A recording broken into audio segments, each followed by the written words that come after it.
I hope you had a good and productive lunch, and just a quick thank you to the Caravelle team for an excellent experience. Thank you. Now, to ensure you all stay awake, the organisers have asked me to lead our next discussion, and with 4 very well-known experts in the world of hotel investments.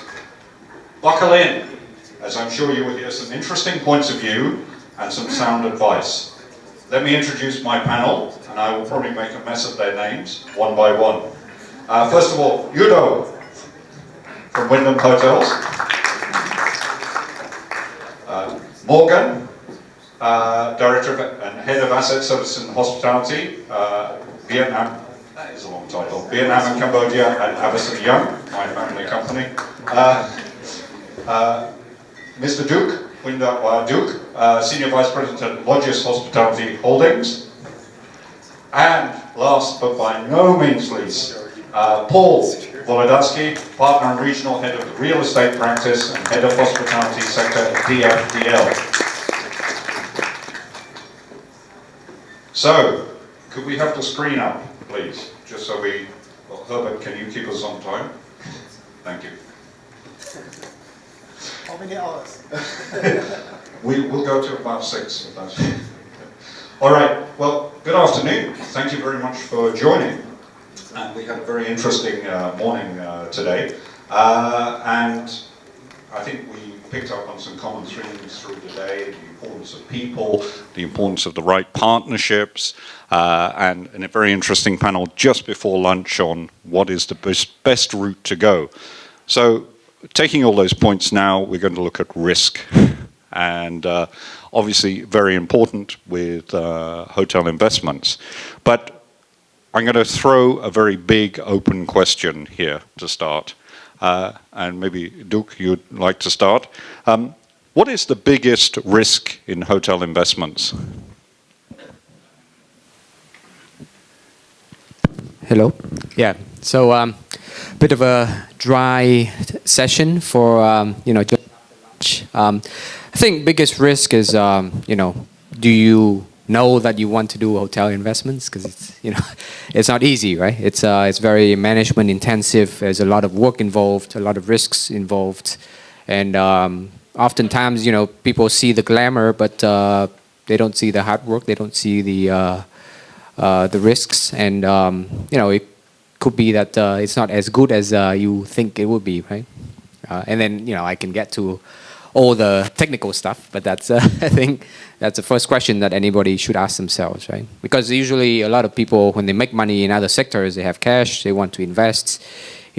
Owning a 5-star hotel in the city center is obviously very sexy. It's very sexy, but it's also something that is potentially will take up a lot of cash over the lifespan of the investment. Morgan, what's your view?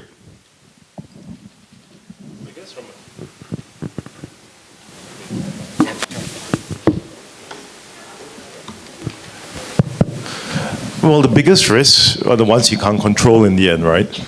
I mean, everybody talks about force majeure over the last few years due to COVID, seasonality, new entrants, but in the end, it's macro level economics. If the economy is not doing well, and for instance, interest rates are high, GDP is down, business and leisure travel actually goes down, and that's usually a 6 to 9 month delay. And that affects everything. When things are going well, the asset manager and the operator are patting themselves on the back, good job. When things are doing badly in the economy, they blame the economy immediately. I mean, that's a cycle we've seen over and over again. From an investment perspective, depends on your portfolio, your exposure to real estate, and also what sort of asset classes. If you're heavily exposed in hospitality, for instance, in this day and age, people are either pulling back. If you're underexposed, maybe you want to invest further. So it really depends on your investment horizon and type of assets that you're currently holding. Yeah, and I think Jason made that point very well about making sure that you understand the horizon of your investment. And such a crucial point. And leading on to that, of course, We then go and look at the feasibility of investments. And Eudo, what would you look for in a good feasibility study in your particular role as well? Well, I guess we have been working alongside with a lot of developers and investors, and sometimes we have been asked by them, that our rate being forecast is on the lower side. And my response for that typically is it depends on what they want that for, because we always need to have a good fundamental as a base, and you also need to be able to compare, with other market comparable.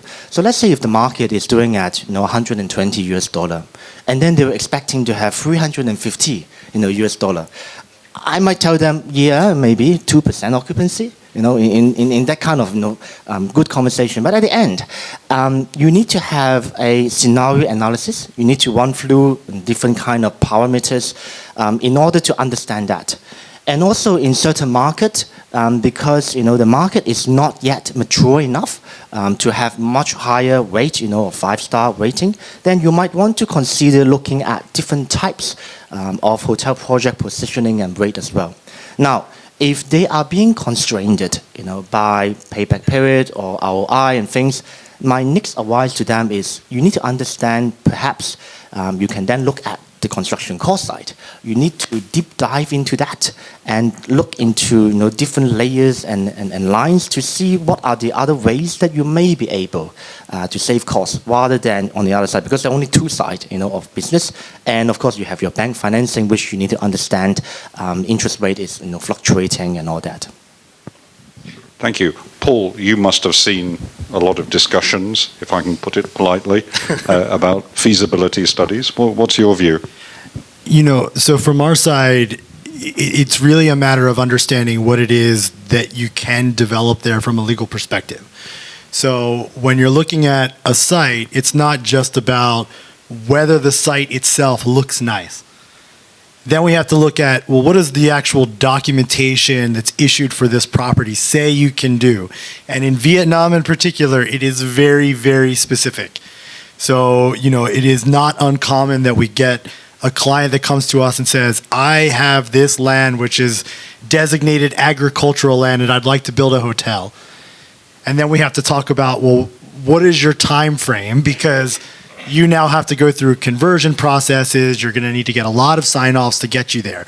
So it's not just about the site selection and whether or not it would be great as a hotel. You need to look at what the legal feasibility of that project is going to be. And then you need to also understand what are the limitations that you're going to be navigating from a legal and a tax perspective. So what are your tax obligations on that type of property? How is your financing going to impact your revenues and your tax liability in the jurisdiction? These are all things that have to be factored in when you're doing your initial feasibility of the development. I actually have one more point to add on top of what I just mentioned, in terms of your occupancy and ADR as well as your construction costs. One of the aspects for feasibility, looking at it on a conversion perspective or new build, is are there any other ways to add more value? So conversion-wise, we call that as the asset enhancement initiative. Or are there any other ways in terms of the space that you can outsource it, you can lease it, or space you can use it for multi-function? So that actually would have a quite fundamental change in terms of your top line as well as your bottom line. Because for example, if you outsource it, actually you are able to get a consistent fee. So that actually, from a perspective of running a hotel is not a bad idea sometimes. So there are actually different scenarios that you can play alongside. And as long as you also able to have the right consultant to help you with this process, that would be important. Because, feasibility is not only involving, with the internal team itself. I'll give you an example. If there are some developers who wanted to sell the projects and they build something that at the end, those layout cannot sell, then what's the purpose of it? So it is actually, in that sense, very important to also have external, let's say, external reputable agents to come in and to chip in for some input to fine-tune, in terms of layout. Does it sell in that location with this layout, or should the room size be slightly larger, or what other facilities would actually be adding as a complementary services for that? I think, some very good points there. And I, as an operator, have been on the receiving end of some very interesting pro formas that were signed 4 or 5 years earlier. One particular I remember in the Middle East as a number 2 at a Intercontinental, where the pro forma said that we would do 55% occupancy in our first year in a market that was lucky to do 60%. So I would always say, that is one of the biggest risks and potentially if you're dealing between operator and owner, that is immediately going to be a source of discontent. And Morgan, your point about macro level economics in general as well, I've seen perhaps it's average rate that tends to be overstated. I don't know what you all think on that. I mean, what I will add in is Vietnam is somewhat of a unique market in the region in that it's very much dependent on internal tourism. So a lot of the travel, there is certainly a large number of foreign arrivals in Vietnam, but a lot of the tourism is driven locally. So when you're looking at the macroeconomic situation in Vietnam, it's going to really impact how those hotels are performing in different jurisdictions or different locations in Vietnam. Yep. And again, it's about making sure you understand the investment. So maybe we're doing this the wrong way round, but if we're looking to fund an investment, what sources of funding work best, especially in the Vietnam market? Duc? Yeah, so obviously the answer is it depends, and I will elaborate on that. So traditionally, lending rates in other countries have been much lower than Vietnam. That has not been the case in the last 2 years for a variety of reasons globally. But let's say back then, I think you could get 4 or 5% per annum if you get an offshore loan. So that's quite attractive, although it would be denominated in USD, so there's foreign currency risk. But with an offshore loan, usually they cannot take the collateral, which is the assets that you are borrowing against, because they cannot enforce in Vietnam, right? Let's say it's a foreign bank. Sometimes if they have a branch onshore, then they can look into doing that. But obviously enforcement is a big issue. But then repayment is another issue, because how do you send money offshore to service your loan, right? In Vietnam, you can only send money offshore through a number of ways. One is paying dividend, and you have to be not in a loss-making position. 2 is repaying a shareholder loan. 3 is when you wind down the company, and then you just send the charter capital back up. If you think your company has the ability to repay dividend, then maybe you can look into an offshore loan. Otherwise, onshore loan seems to be the norm, especially if you are a Vietnamese developer, right? If you are a foreign investor, you have the choices. But as a Vietnamese developer, I would say almost 100% of the time you're looking at an onshore loan. And for an onshore loan, if you can work with the state-owned banks, then the lending rates tend to be cheaper because their fixed deposit rates are also a lot lower. But they can be more stringent and take more time to evaluate the loan. When you have a loan in place, and let's say you are divesting the asset, that can also be attractive, because a buyer coming in usually will want some sort of LTV, right? Because they're not going to fund it with 100% equity. So I think that's generally how it works. Paul, what's your experience? So I think the answer that Duc gave is exactly right, which is it depends. It depends on the size and scale of the project, the ability to access capital locally. All of those have to be navigated in terms of financing your project. What we've seen for larger scale projects is that you may get an offshore finance, which has to be then done through a local bank, which is then going to impact your interest rates. So what we oftentimes see for some of the large scale developments that require a huge amount of capital, then you're looking at offshore scenarios where you have to work with the local banks in order to provide the finance locally to get the security interest that you need as a financier, because you can't enforce the mortgage against the property directly. You also have to be really careful about how the money comes in. So it's not just a matter of I've transferred my money in, it has to go in and follow certain procedures. Has to be signed off by SPV. So these are all things that need to be very carefully navigated when you're looking at obtaining the finance. Of course, the real answer is whatever finance that I can get that gets me to get my project done. So if I can get the project done and it makes sense, then I'll probably figure out a way that I can make it work. But in terms of bringing the capital in and getting the capital out, that's really, really needs to be carefully navigated and thought about before proceeding. Do you, and I'm going to throw a couple of hand grenades here in a minute, and I'll start on one.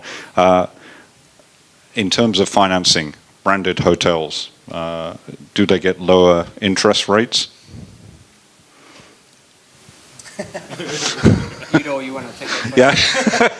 I'm going to have a fight between Morgan and Udo, but Udo, you kick off. Yeah. Hello. I wouldn't say lower interest rate, but I would say, if you have a brand, it would be easier to get a loan than an unbranded hotel. Morgan. It depends, right? If all things remaining equal, if the hotel's performing the same on cash flow, and without the brand, you pay less on fees, wouldn't the valuation be higher since you can get better funding? The valuation, the branding itself also plays an important role in that too. Providing apple to apple vis-a-vis type of cash flow. This is great. Duc, Paul, and I are just going to sit back and can we get some coffee? I agree that, at the end, it really depends on the situation. And what I just mentioned is just that in general, when you have two projects, one is branded international and the other one is unbranded, certainly the one that is branded, first off, would be easier to attract talents, right? And secondly off, if they would like to, let's say, get a bank loan and other things, relatively speaking, it also would tend to be a lot easier. Not. That is true what you're saying, but I suppose a lot of the investors we work with either already own their own brand, which they want to put their own flag. Two, they like to switch the brand because the hotel's not performing, but there are a lot of caveats on the clawbacks on this in the end. It's always a bit of a mixed bag with this, right? Most of the investors that we have coming through the door are looking for unbranded or specific profiles of brands. So something that can add a premium on the transaction value. Trophies are a bit few and far between in Vietnam. Trophy assets in Europe will usually command 30 to 50% premium. Vietnam is 15 to 20% realistically. So in that aspect, I believe brands do add a particular value to the hotel. And actually, I agree with what you just said. Nowadays, particularly, we see a lot of conversions, in fact. And conversions actually can come from unbranded hotels to brand hotels.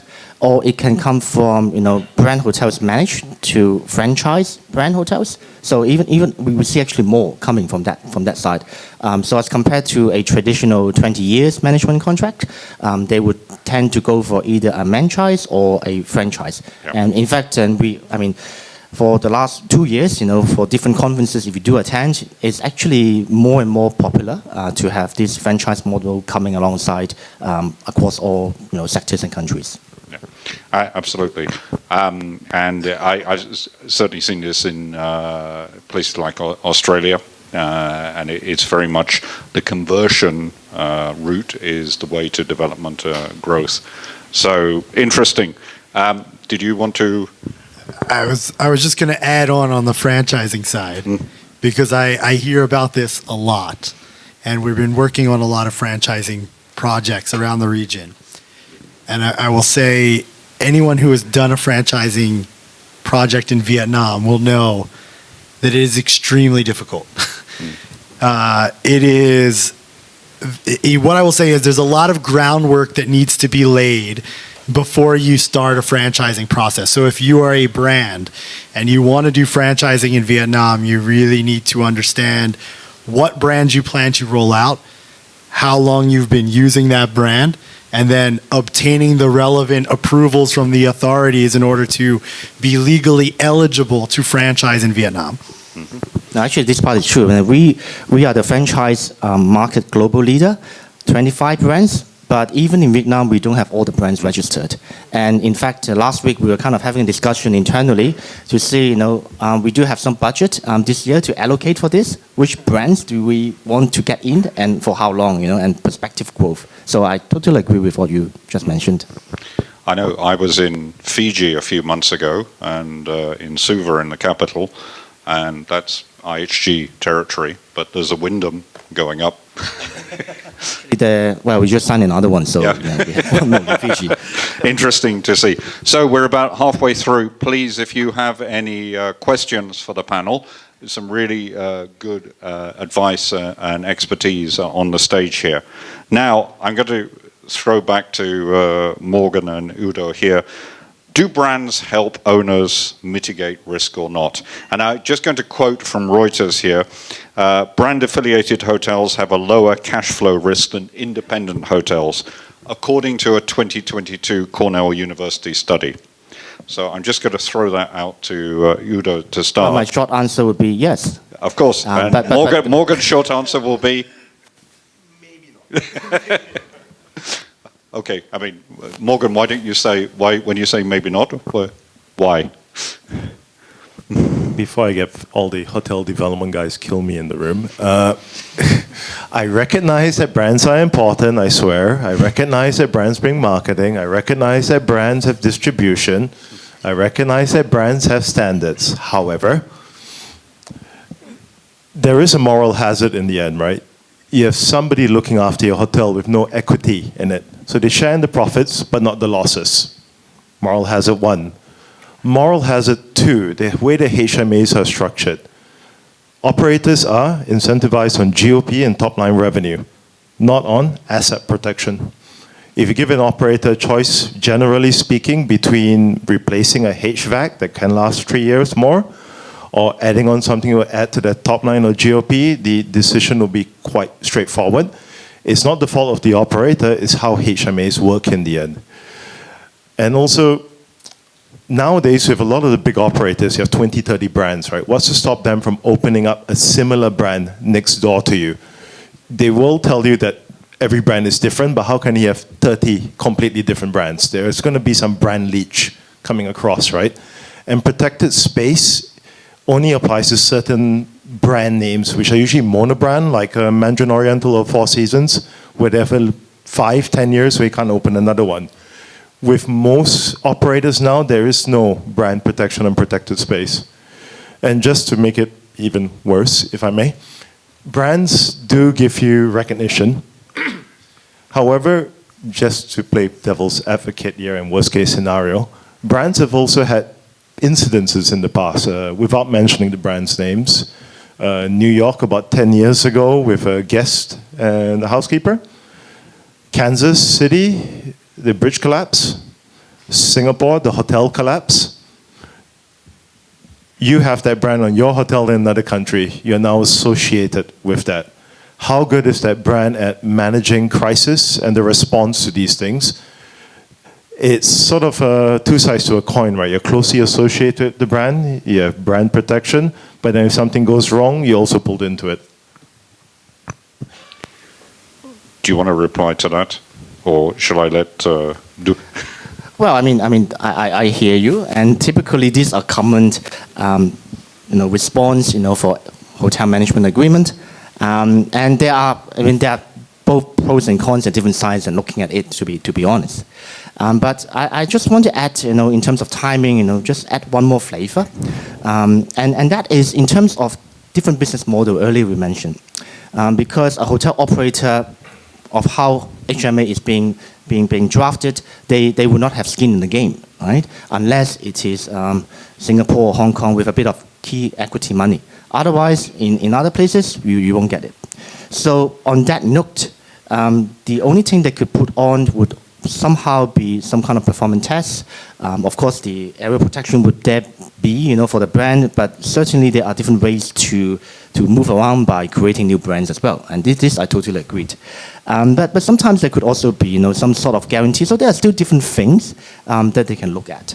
And in addition to that, because of the complications, particularly for owners and operator in Vietnam on a lot of different aspects, so that actually the aspects in a way that they actually prefer to get their hands dirty.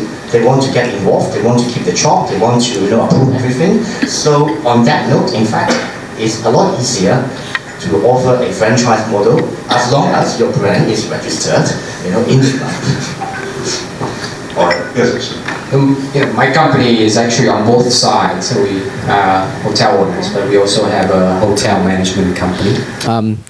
But what I would say is, for certain owners, I think it can be a real value add to have an operator who is proficient, who knows the laws, who knows the regulations, because they can tell you, if you're doing something wrong. And I will give an example, and it's not exactly the same, but for example, if you are starting out construction on a project, right, and you hire a contractor, and maybe you want to do a small piece of work first, that you think you might not need the construction permit, you just need, but then the contractor will also check, right, because they don't want to be getting into any trouble. So they also can advise, I really think that you still need to get some sort of permit here, right? So in the same vein, I think, an operator could provide that sort of advice and value. So yeah, and especially if you are a first-time owner, you don't have a lot of experience, and you have to lean on somebody with the experience and the expertise, right? Yeah, it's a very good point. Paul? Yeah, I guess what I will say is based on, it depends on the property and the location as well. So during COVID, and this is just as an example, there were a lot of small hotel owners who realized they did not have access to customers on the same basis as a branded property. And that made it very difficult for them, especially during closures when they were marketing to a new audience or they had never done marketing before. So in places like Bali and Phuket and the market just died because they relied so heavily on foreign arrivals, and there wasn't a plan for a small hotel owner to try to figure out what segment of the market they could get. So it really does depend. There's certainly benefits from being affiliated with a brand, and like Duc, I work on both sides. So I've been owner side in negotiations on branding and operator side. But it really just depends on what is your market. If you think your market is untouchable and there will always be arrivals, COVID was a great example that that's not true. And that's where you can see brands adding benefits. But of course, that comes with, and this is because I'm going through this process now, there's also a very fast reaction to say, I need a brand. And now we're going through a bunch of divorces. So, we had small hotel owners that said, I need a brand because I can't find people to occupy my rooms. And then we bring in a brand that may not be the right fit, may not be the right way or style that the owner wants to operate, in which case it's not beneficial to either party to maintain the relationship that doesn't work. So it's very much dependent on the circumstances as well. Thank you very much. Some really interesting questions coming in. So there's a very interesting one from Douglas. Where's Douglas? Yeah, of course. Good to see you. And I'm just going to morph that into one of the questions we discussed. What legal, regulatory, and environmental challenges should an investor consider? And how big a consideration is sustainability? And I just give you a very quick example, talking of the Pacific, where I was responsible for hotels where suddenly insurances, property insurances, were increasing 20% year on year because of the climate risk, particularly with cyclones and so on. So, Paul, do you want to kick off with that? Sure. I mean, it's certainly a key risk, especially when you're looking at, and I think most people in this room are not looking at hotels in the same way, but most people, I think, are considering bottom line. And when you're looking at your investments now, you should be looking at who is going to occupy your space, whether you're going to meet ESG requirements that corporations might require to do bookings for your facility. So if you're a city-based hotel that relies on MICE, then you've got to really be thinking about compliance with ESG when you're looking at new development for hotels. You also, of course, have to think about the insurance obligations for those properties. And of course, the way that different governments address climate change is going to impact the long-term use of your property. So, you may find yourself in a location that is subject to climate risks that the government decides is no longer best used for a hotel location. So Vietnam, again, I think is a really good example of the government being very organized as to how they want things done in a particular place. And if they feel that that doesn't work anymore, then you now have to factor that into your potential risks long-term in your investments. So anyone doing these types of investments needs to understand what are they building right now to comply and what does their exit look like in the deal so that they're maintaining as much value as possible. Yep. Eudo.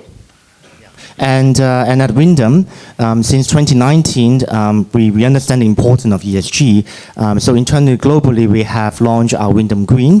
But understanding we have 9,200 clients and hotels, when we do something, it's actually applicable to all. So what we do in that case is to categorize the green initiative into five layers. So of course for level 1, everyone will have to attain, but then we list down in details that they can follow through. So in that case, gradually it's easier for them to follow. For some really focused on green, they can get level 5 immediately, but otherwise for others, they can gradually move over towards the line of that. Duc, Morgan, anything you'd like to add? Yeah. Go ahead. Well, regarding ESG at the moment, on a high level in Vietnam with construction, we're seeing LEED coming in a lot and everyone's chasing after that. We're seeing it filter down from the MNCs to the regional corporate offices and then further down. Case in points with these corporate regional offices based here. You have Deutsche Haus with LEED Platinum. Nexus is going in on LEED Gold, also with WELL certificate, which is more ergonomic and human based. The Met is going in on LEED, so it's filtering to regional corporate offices, and it will filter down to their contracting for the rooms also that they will require it. It's only a matter of time now. Where we found something interesting in the last few months, people always assume that these certifications are associated with new buildings, which they are because it's easier to implement on the construction phase, on the planning phase. What was interesting is Mê Linh Point, down in Ton Duc Tang, which is a 20-year-old building owned by Fraser. They just got LEED Gold. So they're preparing their buildings and also in the future the hotels to have these ratings. We actually have to go in, spend money, take time, because you're going to have difficulties exiting without these certifications. Yeah. It's a very good point. And I just want to move on to Herbert's interesting question on that point. What advice do you have for owners who don't understand the need to spend money to make money and often run out of funds after opening a hotel? So just taking that's a great example, Morgan. Who wants to kick that one off? Duc? I can't say I have a lot of, it's I think it's a better question for operator because I'm usually on the other side. And You mean I need to ask Eudo, is it? Actually, we are not necessarily an operator, we are a franchisor. We hardly manage hotels. So everyone's passing the hot potato on this one, right? Yep. I wouldn't say owners don't. Listen, I'm from Singapore, right? We're notorious for being stingy as owners. We count everything, right? Every penny, every cent, size of the juice glass. We count it, we measure it. But even in Singapore, that mentality is slowly changing over the years. It may be a bit at a glacial pace at times, but it is happening. Depending on the owners, if you can show that you can make immediate benefit on your ROI, the owner is likely to say yes. If you want to replace 5 teaspoons in the budget meeting, you usually get more questions in the 5 teaspoons than the 500,000 you want to spend on the glassing. 100%, yep. Funds, after opening the hotel, is usually a war zone on the FFE and labor costs. Spending money on asset protection, I think Vietnam is becoming more and more sophisticated. In the past, plant and equipment was not taken care of as much as it should. However, that's changing over the years, especially when you can speak to the owner as an asset manager, and this will increase and protect the value of your property. So you have to appeal to the heart and then the mind, which is the money in the end. Yeah. And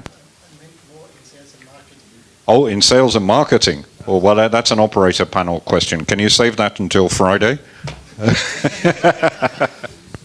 I think, I mean, it is a very good one, but I'm going to turn it round a bit and just say my point, going back to making sure you have the right owner to start with. And I think that is so crucial, and I don't know whether you want to add anything, to make sure that if you have an owner who is signing up for a luxury palace hotel, that they understand what they're signing up for and that they're the right owner for that property. Because if you don't get that right to start with, and you know far better than I do, it's going to go completely wrong. Yeah, I guess what I would add on this, having been on both sides of these discussions, is it oftentimes comes down to explaining up front when you're discussing the management contract where these funds are going to be used, how they're going to be used, looking at marketing from a both global perspective and a local perspective. Because oftentimes I've found it's a matter of you need to explain why you're doing something so that you have your hotel developer buying in.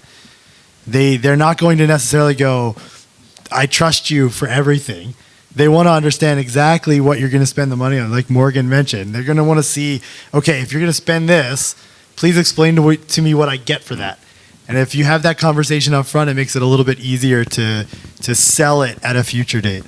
Yeah, I think because the question is more on the sales and marketing because it's not quantifiable, right? Whereas if you have something like solar panel, you can show, okay, the ROI is 4 years, then it's very clear, right? You can make that decision, but then you can say, I'm going to spend 100,000 on sales and marketing, but how much additional revenue am I generating? And oftentimes you don't have an exact answer to that question, and that's a tricky situation. Yeah. We have 1 minute and 43 seconds left. There's some really good questions here, and we'd be happy to stay for the rest of the afternoon. I like the one on what makes the Wyndham brand successful in Vietnam. But Paul, would you like to? No. But let's just close quickly. And sorry, we don't have a chance to answer all these questions. But please, all the panelists will be here this afternoon, so you can address the questions directly. Just one quick tip to mitigate risk going forward. You have 15 seconds each. Morgan. Simply put, 3 to 6 months of cash reserves for eventuality planning and diversify your source markets. The hotel management always tell you they want to optimize what they have because it's easier as opposed to developing new frontier markets for your hotel for source revenue. Thank you. Eudo? Well, 2 words, talent retention. Excellent. Yeah. There's some really good points from both of you. Duc, anything to add? Be paranoid and be pessimistic. Well, wait, Paul, you've got 25 seconds. I have a very self-serving one. Hire good legal advisors. Excellent. Yes, the right consultants, the right legal advisors. And I think we've heard that throughout today. Gentlemen, thank you very, very much. Thank you to everyone for the questions. I say I'm sorry we couldn't answer them all, but please come and see the panelists during the next break. Thank you very much, everyone. Please, big round of applause. And thank you.